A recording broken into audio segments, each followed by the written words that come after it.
All right, YouTube is initializing, going live, and we are live on YouTube. Hey Cool. guys, welcome back to the Crypto Campfire podcast. Today we're going to be talking with Felix Hartman, a managing partner at Hartman Digital Assets, a dystopian author, and just a general crypto enthusiast. But before we start talking to Felix, Mitch, What what up?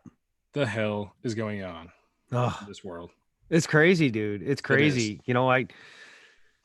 I got word this evening that my boss, well, the company that I work for about 26, 27 years, the main owner, I've always been pretty tight with, and his son's kind of taken over the company for him lately, and we'll be taking over the ropes, right? And just found out tonight that he's in the hospital with COVID-19 and is not faring well. I mean, he's in pretty bad shape, is about all I know. So it's crazy how you know how much more real, or I should say, how much more concerned you become when it actually hits close to home. Yeah, as soon as it makes that change, it's all of a sudden like, oh shit, this is definitely real and this is definitely happening. And even Right. though, you still kind of already believe that, it's just really Sure. packs that punch. It does. It Um, cements it in. so I am I just decided this right now. I'm going to go ahead and pull up the crypto news from the Crypto Gent. Perfect. But while I'm getting that loaded up, so Felix, welcome to the show, first off. But what is going on in your life as far as this coronavirus stuff? Are you working from home? Are you affected by this at all? Or are you just kind of observing from the sidelines? Yeah. Hey, thanks first of all for having me here. It's been a crazy time. So yes, right now I'm in quarantine back home office. Been here for several days now. Now I will say I'm an introvert. I don't leave the house that much anyway, and I do like to work from home because crypto's 24/7. But it's very eerie. It's very eerie because a lot of folks in the crypto space, myself included, we've been onto the coronavirus very early on. I was reading about it, writing about it. Maybe when there's 400 cases, and like as crypto folk, we have this tendency to predict like end of the world scenarios a lot, like dollars collapsing, pandemics, recessions, and all that kind of stuff. And historically speaking, for the past few years, we've been saying a lot of that stuff, and it just never really kicked in. And now it seems like a lot of the stuff is kicking in all at the same time. So for example, I was writing an update for my investors on how Corona could be, the needle that pops the debt bubble that could lead to a recession. Now I'm just sitting here like, holy shit. Like all of this is like unfolding, but it's unfolding at a pace that I don't think anybody was prepared for. Because pretty much the stock market did 2 weeks did more damage than I think like 140 days in 2008. So it's really making 2008 look kind of cute in terms of at least the damage that's been done to all asset classes. Yeah, you're not kidding there. It's accelerated so fast. And I know that a lot of us probably should have predicted that and seen it. But I think there was so much, I don't want to say ignorance, but I think um, wanting to not believe that it was real happening, that we just didn't react fast enough, Well, that, and I think it's also a certain desensitization. We're all aware, like, yeah, we're kind of overdue for recession, but we've also been overdue for a recession back in 2017, maybe already, because then things were already pretty overextended. So we're like, yeah, like the conversations I've heard a lot, when I talk to potential investors, they were saying things like, yeah, we got another year, we got another 2 years, we got another 4 years.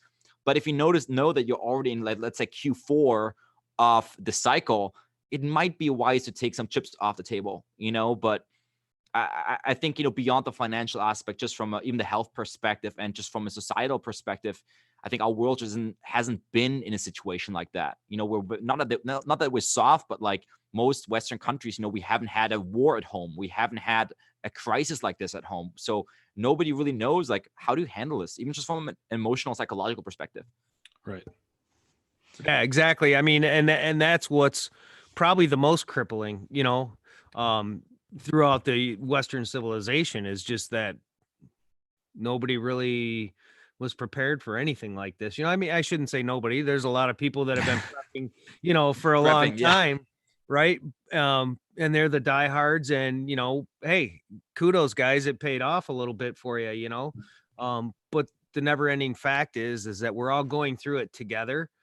So that's kind of the best part, is that we're all in the same boat. Hmm. You know what I mean? So we can all relate with one another, and it's just it's a perfect time for unity and coming together as a society, I think, to help one another.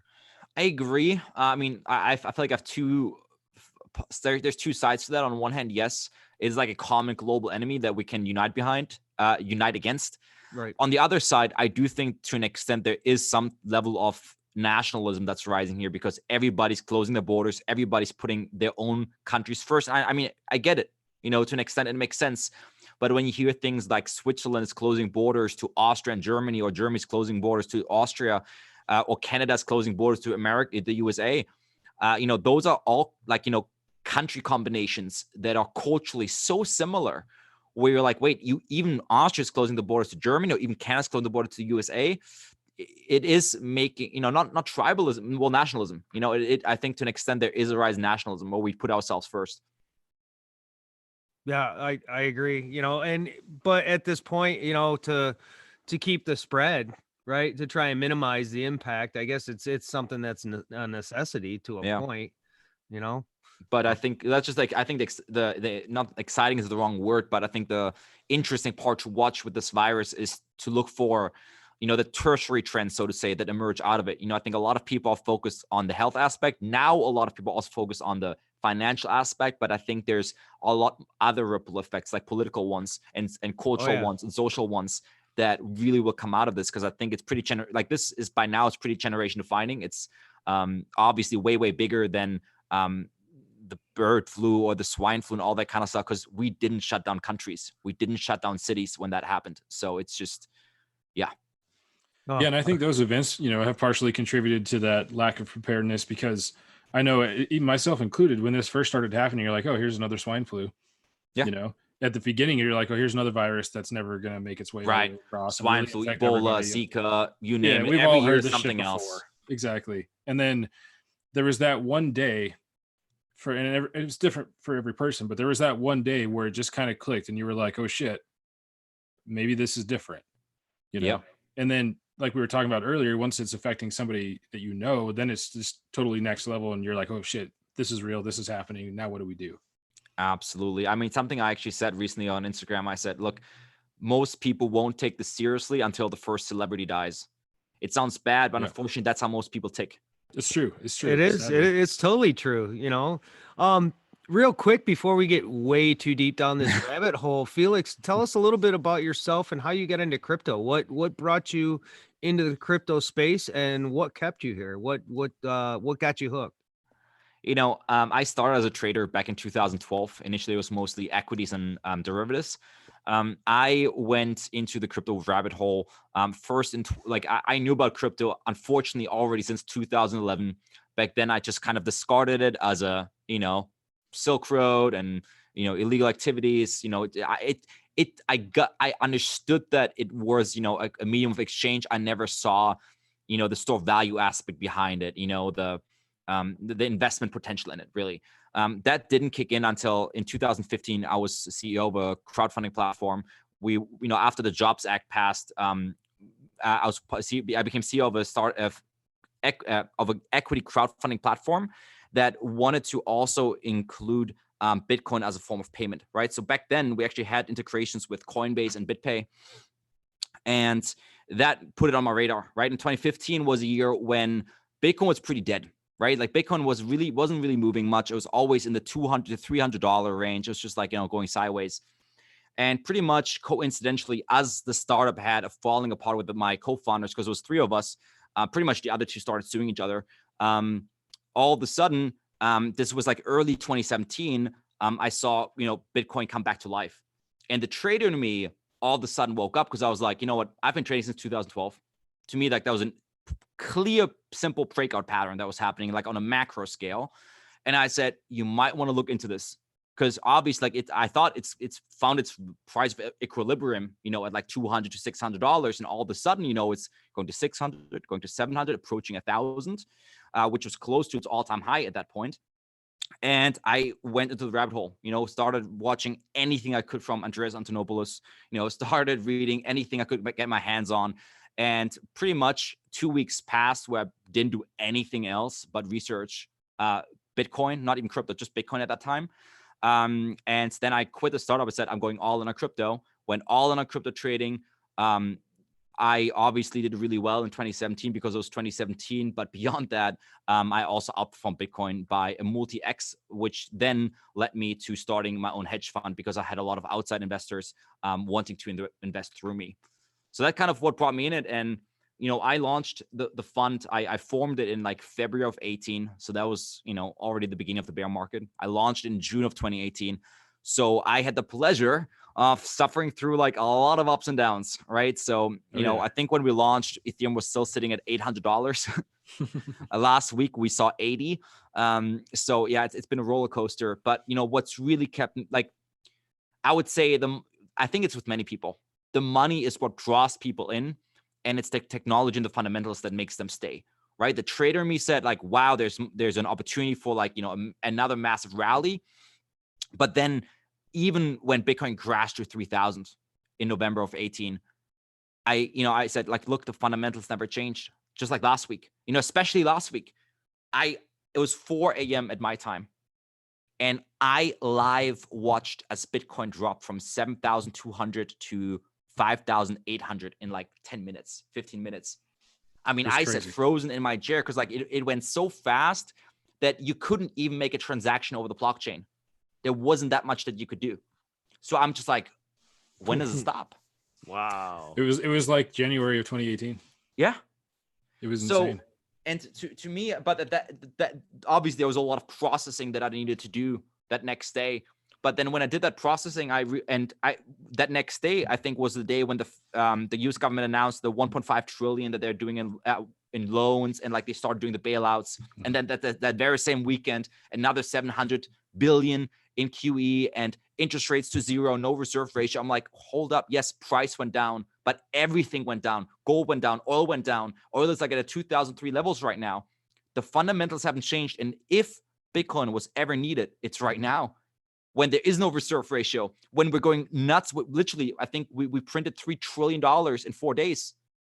The US GDP is 19 trillion. We basically printed like 16% of what this entire country produces in 4 days. And where's this going to go? Especially when in the past, we print a fraction of that and the market would respond. The market would go up, stocks rally. What happens now? We print this much, we get the worst day in history. 3,000 points on Monday, I believe, or it ended at 2,700. Confidence just fell off the cliff. I mean, Right. Really, at that point. So, to the question, what made me stay? It's really understanding the problems that it solves and having a big enough historical frame of reference, looking at other countries, whether that's, hyperinflation countries over the last 2-3 years, like Venezuela, Zimbabwe, even Argentina, or, political turmoil like Hong Kong, or if we go back to the earlier days, with Cyprus, when they started using capital levy to pull money out of people's bank accounts. And when you take that frame of reference and you understand how crazy the world is at this time right now, all those things that Bitcoin can protect you from are actually so much more likely to happen. 2 months ago, it was unlikely that the government is going to do capital levy. Right now, I think in plenty of countries, that's a real possibility. Yep. Right? Seizing assets, same thing, or preventing you from spending it in certain ways. And I think it's getting really scary now because like we're in this really strange phase in the market right now where every single asset is dropping, which means if every asset is dropping, the only thing that they're selling it for is US dollars or some form of currency, right? A lot of currency are getting strength, which means the whole world is pretty much exchanging their assets for dollars, which at this rate are losing value by the day. Theoretically speaking, yes, on the charts right now, yes, they're gaining in value, but when you do the actual fundamental math, there's a huge inflation that's coming. So I think there's going to be a lot of people that basically in act one of what's happening here will sell all their assets for cash, and then get caught in it by sitting on cash that's going to be worth nothing. They were secured before. They were diversified before. But all of a sudden, all they have is cash. Okay, so what impact do you think this is going to have? The let me think how I want to phrase this here. So the devaluing of the dollar or the disruption to the economy that we're about to see, what impact do you think that's going to have on uh, people actually trying to buy into Bitcoin before it can be banned by the government? Do you think the government is going to try harder to try and ban the purchase of crypto because of the other impacts we're going to see from this virus situation? Look, I think as long as the virus is public enemy number one, I don't think there's any focus or discussion about banning Bitcoin, right? That's like, I think if the virus is resolved, then maybe. Yeah, I'm that can be talking like addressed. the fallout after this. Once we After. have the medical emergency out of the way and we're dealing with the economic destruction that's coming afterwards and potentially the devaluing of the dollar further than just You inflation. see, I think one of the really strange, political paradigms that comes with America is its relation between financial hegemony and military hegemony, right? So because the whole world is based on the US dollar, right? The US can pretty much print as much money as they want, and they can take as much debt as they want. If they owe money to China and they print money, not only does the debt lose value, but they also have more assets to pay them back and buy back treasuries, right? Which means that's why we can run a deficit. That's why we can spend more, what is it, like more than the next 20 countries combined on military.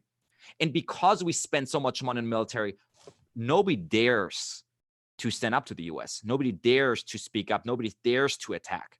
Now, this is like a positive feedback loop for the US, so to say. But what happens when all of a sudden, let's say the dollar does collapse and the world switches to a different financial system? All of a sudden, the US can't afford its military anymore. And when the US can't afford its military anymore, that also keeps, that reduces its power from enforcing such, things like, confiscating Bitcoin, confiscating gold. This is a much bigger macro, I think, discussion that's going to happen there. But in terms of banning Bitcoin, it would need a lot of policing power to enforce that. I think it would need a lot of policing power. I certainly don't think it's something that would necessarily ever happen. But the thought of people trying to push bills through that either limit or restrict the purchasing, and that doesn't necessarily mean it's the end of it. But I'm just no. But I think they had a shot during peace times. Mhm. And the funny thing is, I wouldn't necessarily call this peace times right now. Like, it's really strange, even in a city like Los Angeles, not only are people fighting over toilet paper, right? But there is hour-long lines at the gun stores, right? Yeah. So I think there's like multiple narratives being written right now of what happens next, and we don't know which of those will be next. But it's going to be very hard, to enforce something when there's already chaos, right? When everybody's doing well, when the economy's booming, most people don't care about Bitcoin. They will say like, yeah, let it ban it, whatever. We don't need it. Speculative craziness, But when all of a sudden they realize the dollar is losing value and they can't really do commerce with gold, there needs to be an alternative. So, Bitcoin is obviously one option. I think it's the nearest one because all the other ones require bureaucracy. Like, for example, if you said, hey, dollar fails, we're going to switch to the SDR, which is the IMF's monetary basket, more or less. But that would take a while to implement that. Whereas with Bitcoin, we can literally transition from right now in 20 minutes, 30 minutes, 40 minutes, we can switch that system over, right? Because everybody's a phone. Everybody can, acquire some, and I can send it to you. There's no, it's just so much swifter. They may try banning it, but I just don't see it in the current environment that it's possible. It's more a question of, is it possible? It's definitely not. How you really can't ban Bitcoin as long as there are people using it. It can't disappear. You can try to find ways to impose restrictions on network traffic and things like that to try to circumvent it. But when you can literally send Bitcoin over ham radio, you can't really shut it down ever. The only way that Bitcoin can really get shut down is if people actually stop mining it because we moved on to another chain or something happened. And I think something else to keep in mind is talent and brain power. When Bitcoin does become, public, like goes into really the public interest, Then all of a sudden, we don't have, like, I think the number Ethereum said they had like 500,000 developers. So I don't know what the exact number of how many developers work on Bitcoin is right now. But if all of a sudden everybody is getting in on Bitcoin, everybody wants to like save their money in it, then also we'll have so much more talent and brain power going into it, meaning we will have new privacy layers. We will have, faster technologies, like, we'll have faster layer twos, Lightning Network will get cleaned up. So, I think when that switch does happen, it will become so private, probably, or at least have privacy features where even the government can't find out who you are and who has what. Which on the base layer could still be done, Maybe the government should buy a shit ton of XRP or a whole bunch of I mean, it's the standard, or a whole bunch of Libra token when it comes out, and maybe they can sell it at a high and pay off some of this debt. But I'm with you on that. I don't think and we're just thinkers here, right? I don't think it's practical that they would try to abolish it, so to speak. And one thing, I guess the Supreme Court, and I don't know, I'm pretty sure this is fact, but I thought the Supreme Court had ruled Bitcoin as under the freedom of speech because it's code and it's not necessarily. I didn't remember there was a Supreme Court case for Bitcoin. I need to look that up. Like I said, it could have been false news that I read, right? Mm-hmm. Because I didn't verify and I didn't go back and do any more research, but that's why I said I gave the disclaimer. Might be wrong, but and you know what? One has to also add to the fact that if the U.S. dollar fails, then the world no longer revolves around the United States. Right. It's an unfortunate fact. So if the U.S. wants to confiscate it, ban it, let them. I think the rest of the world will keep chugging along. I agree. A lot of them will happily use Bitcoin. Because even if there's some very interesting, calculations. I think the blog is Bankless. One of the guys there wrote a great article on, economic bandwidth and what price would Bitcoin have? What price would Ethereum have? Even, for example, I think they did an example. If even just the country of Argentina was using Ethereum, as the monetary base, it would be worth a multiple of what it is now. So, what if just 10 countries adopt Bitcoin as their reserve currency? Or it doesn't have to be the reserve currency, but at least it could be, we could have Bitcoin standards, right? Where, for example, fiat currency is backed by, I don't know if that's a proper phrasing, if it's still fiat, if it's backed by something, might be wrong there. But, just like the gold standard, it's paper backed by gold. It will be paper backed by Bitcoin. I think it's an option. Obviously, it's not ideal, but I can certainly see something like this happen, at least to fight hyperinflation. Or I think what's possible in the United States, just because of how everything's positioned right now, is stagflation, right? That we have a rise in unemployment and a rise in inflation.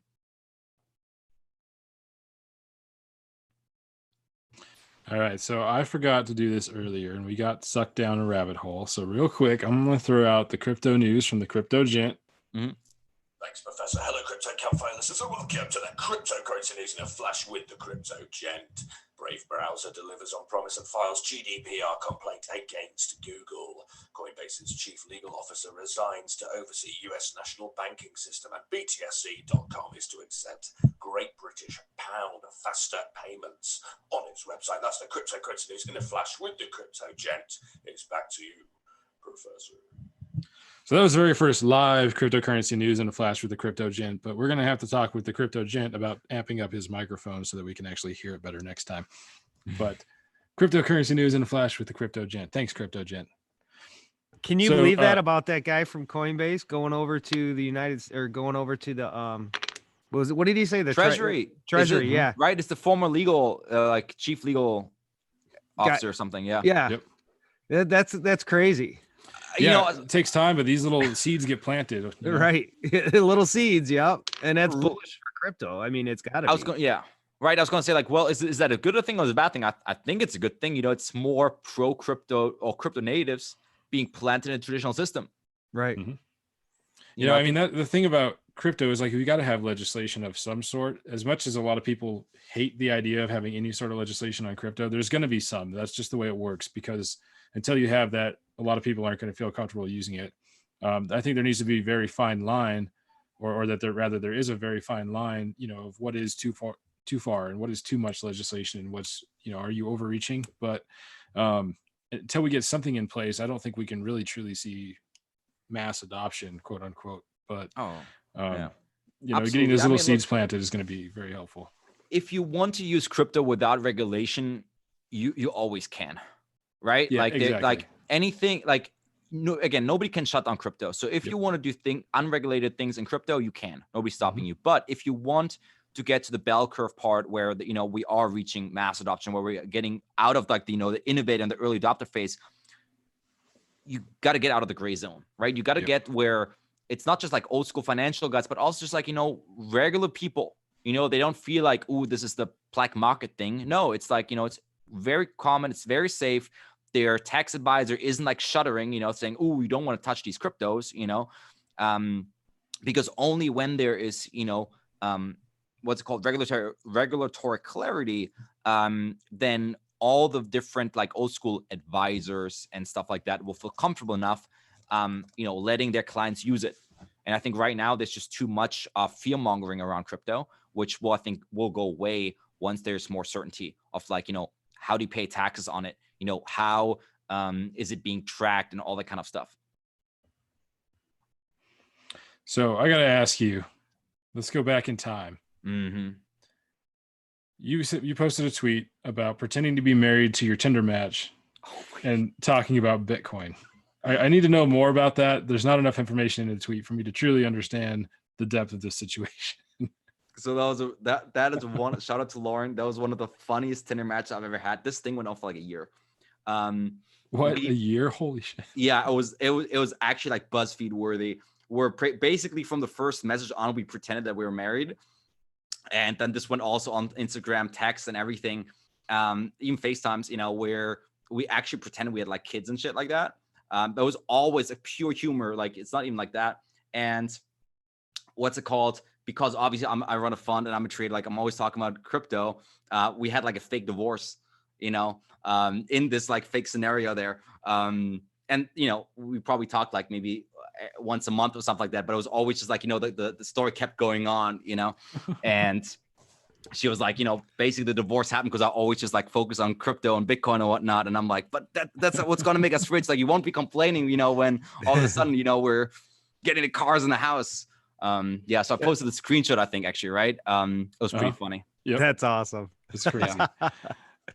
Oh, I got a kick out of your line to your Uber driver that picked up your suitcase and asked you, do you keep bodies in this bag? You said, don't ask questions you don't want answers to. I love that. Yeah. I mean, I think my Twitter is like, it's 50%, like philosophical analysis of what's happening in crypto markets, and then also just like some lighthearted stuff, what's going on. It keeps So, a You got to balance, have it. You You got to have that balance. It's more exciting that way. And it also gives interesting podcast questions. Oh yeah. I sure. love the fact that you guys like dug that deep and found those. Yeah. Oh yeah. Yeah. Our research department is a professional at that. Yeah. She likes to go back far and find some interesting ones. And Oh God. occasionally she'll find something that people don't even remember. We'll be like, so tell us about that time. And they're like, what the fuck are you? I know. I was like, when you started saying that, I was like, wait, what? Well, I don't know. Is it going to click? Is it not going to click? We never know. Sometimes it never does. And that's just it. But yeah, it's funny though. Cause in this day and age, I know, like, who said it was like Mike Dudas from like the Block. He always says like, guys, you got to like delete all your tweets. And it's so true, because like so many celebrities get nailed for things they tweeted like 10 years ago. So I've been thinking about it, but then again, there's some like gems in there where I'm like, no, like, it's funny, like, keep it, the world will get over it. Yeah. I mean, unless you're gonna run for president, then I wouldn't worry. Yeah. That doesn't even fucking matter anymore. I know, right? I mean, at this You can point, do whatever yeah, you want. You can be president. If Trump can win with everything he says, then anybody, yeah. Right. You There's gotta do no- some, yeah. There's no boundaries anymore, I don't think. So. I think it's a lot about personality too. Like, you can't be too apologetic. Like if you do something, stand behind it. If you can't stand behind it, don't do it. I think it's that simple. Because like if you stand behind and said, I said what I said, I did what I did. Right. What are people gonna do? Yeah, Right. Like, going up to it. Yeah. The funniest thing I think is that people are so quick to judge, but yet they're so quick to look at themselves. Mm-hmm. You know what I mean? I who are we to judge somebody else based on what they've done or what they've ever said? looking at what we've ever done or what we've ever said. So I try to live by that, because I know if you dig deep enough in my closet, you'll find a skeleton. It's in everybody's, right? Everybody makes mistakes. We're only human. So, but I agree with you, own it. If you screw up, own that shit. Period. Yeah, I think that's something you have to like accept when you go into the public life. People will dissect you. Yes. Because nobody's looking at them. So, it's easy to, be a troll behind the keyboard. That's like, especially like if it's an anonymous account, I will ignore it. Like if an anonymous account writes something, don't even engage it. They say don't feed the trolls, because who knows what's going on in their lives. No, this is true. Yeah. Well, and they could also be perfectly enjoying your content, but really just wanting to shit on you for funsies. Yeah. I think that happens so much. And yeah, it's just important to not be bothered by it. And I know Mitch and I like to throw hug gifts at them. Right. Yeah. You think you needed a hug today? Here you go, and then move on with your life and fight it with love, and they'll feel really stumped. They're like, they don't know how to respond. You can't be mean when there. somebody's nice. No, you can't. It's like hard to do. Yeah. Some people try, and it's just that's the end of it. Because basically, then you're forcing them to be the asshole, and they don't want to do that, right? Yeah. They're like, they wanted to make you turn into that, right? They're trying to get a reaction out of you, but then they're like, you're turning it on them. You're like, damn. Yeah. You got to have it up here, right? Felix, have you ever used a crypto ATM to buy crypto? Actually, I haven't, just because of the spread. I've played with them. I've pretty much went as far as actually purchasing it. But nowadays almost all of them require KYC anyway, so that benefit is gone. And at the same time, I remember like I was at a crypto ATM. I think Bitcoin at the time was trading at 6,500. The crypto ATM was selling them for 7,200. So to saw, like, I think on average they're probably like 10% up, 12% up, something in that range. We're sponsored by CoinFlip, and they actually have the lowest fees in the industry. They're at I think 6.9% spread, which in comparison to everybody else is pretty reasonable. I think Coinbase is even at what, 5%. Yeah, but I will say, there's especially two-way ATMs. I love the two-way ATMs where you can both like cash in and cash out. Yes. It's funny story. Because I do a lot of speaking tours in Europe, because I'm originally German, so I speak German. So I do a lot of seminars on Bitcoin in the European space. And I was in Vienna, and as I was walking, there's a very popular street, I forgot the name.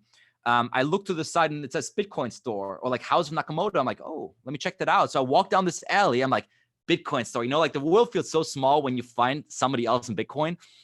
And they had a Bitcoin ATM in there, and we were chatting maybe for 2 hours, and I was fascinated. There was probably somebody coming in every 10 minutes to use the Bitcoin ATM.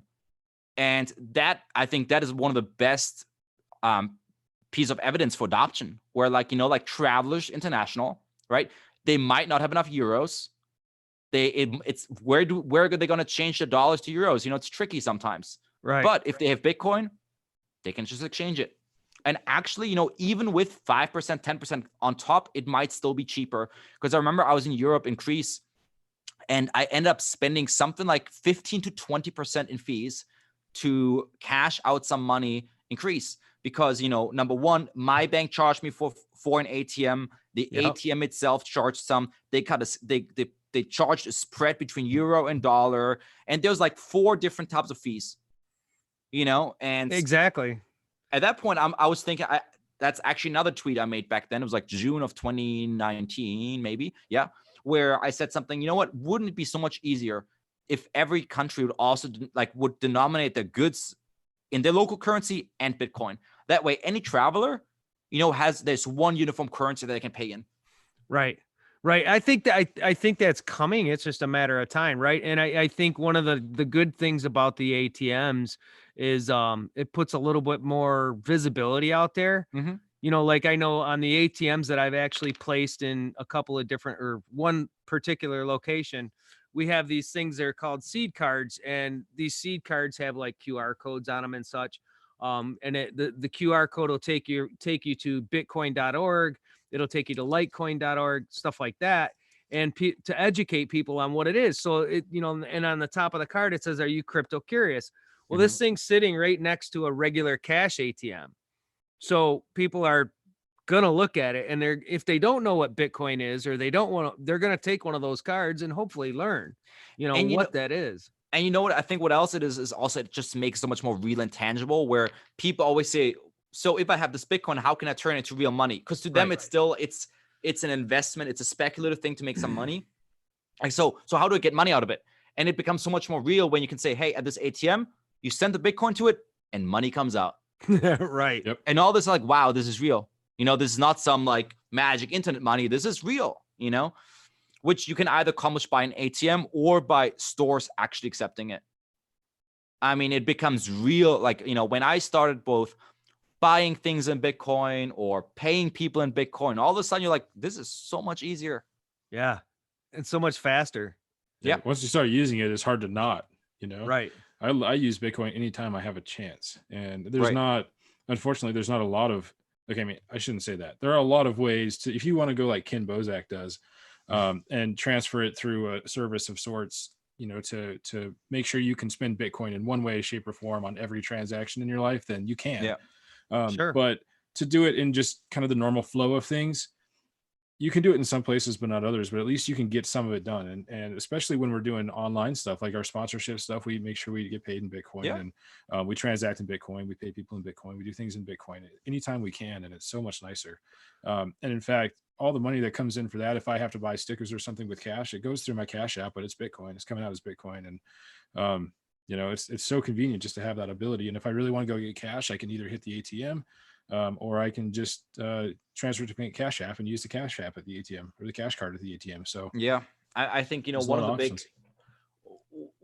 big things that pushes it towards like being more accepted, I think, is people's willingness to hold, because like if I told a random person that doesn't know Bitcoin, if they accept payment in Bitcoin, they have one of two reactions: either hell no, or like, well, can I cash it out? Right. And Right. if it's easy to cash out, they will do it. But anybody who went down the rabbit hole, anybody who understands the fundamentals, anybody who believes in it and is willing to hold, I would almost say they're more willing to accept Bitcoin than the alternative. They're like, yes, Mhm. please pay me in Bitcoin. Because it's going to go up in value more than Right. likely, Keep filling the so bags. Keep that's filling the right. bags. That's All right, right. Felix. So I've got one last question for you before we wrap up today. And in the context of this question, we can pretend that the coronavirus is not a thing. Okay. If you had to get locked in a store of your choice for an entire weekend and had to live there, what store would it be? Ooh, that's a good one. If I had to get locked up in a store for a week, whew, it's unfortunate because I mean it's a week, so there's got to be food. So like that's gotta be Weekend. just- So you only got 2 days. You don't have to worry about food. So I could be doing some extended fasting here. Yeah. You could be. Mhm. If it makes you feel better, you probably have water in the bathroom. Store. Most stores have a kitchenette anyway. Yeah, see, you'll be all right. There's probably something that somebody left in the break room. You can scavenge. Damn, this is. I mean, the first thing that came to mind, and well, I'm gonna give two answers here. Well, the first, the nerdy was like a bookstore because if I can just like isolate and like read for a week, I think that'd be like cool. Like just be able to look at any subject and read, but you don't really need to be in bookstore for that because it's called Amazon Kindle. Right.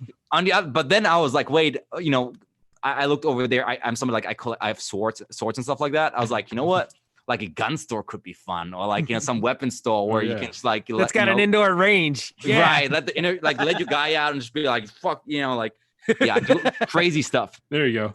That's fun. That's funny Rolling out. because like for me, I have a built-in range because I'm 10 minutes from the mountains in any direction. So I Wow. can go shooting anywhere I want, more or less. But like I should preface that. I can't go shooting anywhere I want. I probably shouldn't go shooting just in the middle of the street, set up a target. That's probably not okay. But I'll go to the mountains where there's no people and shoot for a long time. And it's definitely just going out for a couple hours and just sitting there in the by yourself having a good time it's so peaceful. Even though all the big bangs, it's not that disturbing. It's an amazing time. It's a good relaxation moment, and it definitely gets all that tension out, especially when you put that old computer out in the middle of the field and blast it to smithereens. Oh my god, yeah, it's a lot of fun the few times I get to go to gun range. But Pick up. Yeah, after let's yourself hope we don't afterwards, need of them. course. Let's hope we Right. don't need them. Yeah. I think I'd pick a big ass department store that's got every department in it. That way you got beds to sleep in, you got food to Oh. cook, you got guns to shoot, you got You clothes to got wear. Xboxes and PS4s. You got home theater systems to watch TV on. There you Wow, go. I was clearly thinking too small. Gotta go big, baby. Gotta go I big. love it. That's the easy answer, though. That's the easy answer. I But mean, no, Costco, it would you be got so much fun. You got a piano, you got a guitar, you got Yeah. a You got basketball everything. hoop, You everything. got computers, you got telephones, whatever you want. You can buy Perfect. Bitcoin with every phone inside a Costco. And you use up all the gift cards to buy it with. Yes. Right, exactly. Just think of the points you'd get. Shit. Okay. All Oh right. my So if God. the Civil War breaks out, I know where to go now. That's Go to right. Costco. But now we've Felix, exposed the truth to the internet. This Whenever- was awesome. We really enjoyed having you on the show, man. This was a lot of fun. It's a I'm lot of glad fun. you showed up tonight. Look forward to actually doing this again here in the future. And maybe, who knows, when all this virus clears up, maybe we'll run into you in a couple of conferences here and there. Yeah. That'd be awesome. Most You guys have been definitely. awesome. It was a lot of fun. Very different, more personal. Yeah, I hope you liked it. I hope you It's a enjoyed being on campfire. the show. Just That's sitting right. around the campfire, having a beer, having a good time. Loving it. Hell You guys yeah. have a good night. All right. Yeah, you you too, brother. Take Thanks care. everybody safe. for listening. It was good to have you. We decided to do this one live, and it was a lot of fun. So peace, everybody. Take it easy. Peace.